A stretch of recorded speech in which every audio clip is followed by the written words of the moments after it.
আগামী ৯ জুলাই ভারতের কেন্দ্রীয় 10টি ট্রেড ইউনিয়ন যৌথভাবে 17 দফা জরুরি দাবিতে তারা সাধারণ ধর্মঘট আহ্বান করেছে। এই ধর্মঘটকে সমর্থন করেছে গত 2019-20 ইংরাজিতে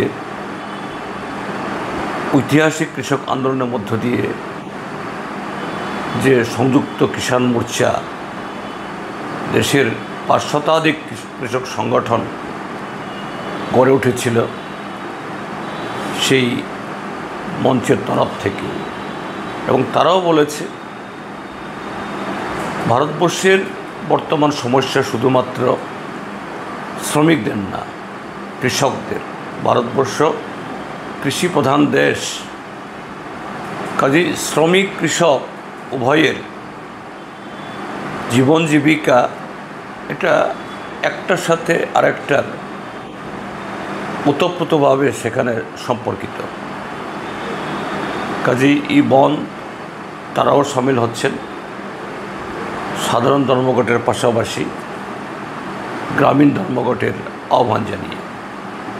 আমি আহ্বান জানাবো আমাদের পার্টির তরফ থেকে, আমাদের পার্টির কেন্দ্রীয় কমিটির তরফ থেকে ইতিমধ্যেই এই বন্ধের সমর্থনে সংহতি জানিয়ে দেশবাসীকে আহ্বান জানানো হয়েছে। আমি ত্রিপুরাজ্যের মধ্যেও ত্রিপুরাবাসীর কাছে আহ্বান জানাবো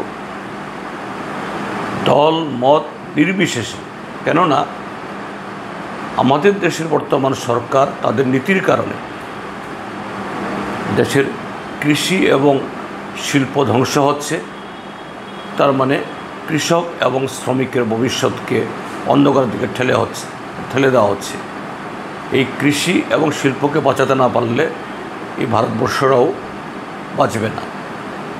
এবং এই কৃষি এবং শিল্পকে ধ্বংস করার জন্য মোদী সরকার আমাদের দেশের সংবিধানের উপরও হামলা চালাচ্ছে।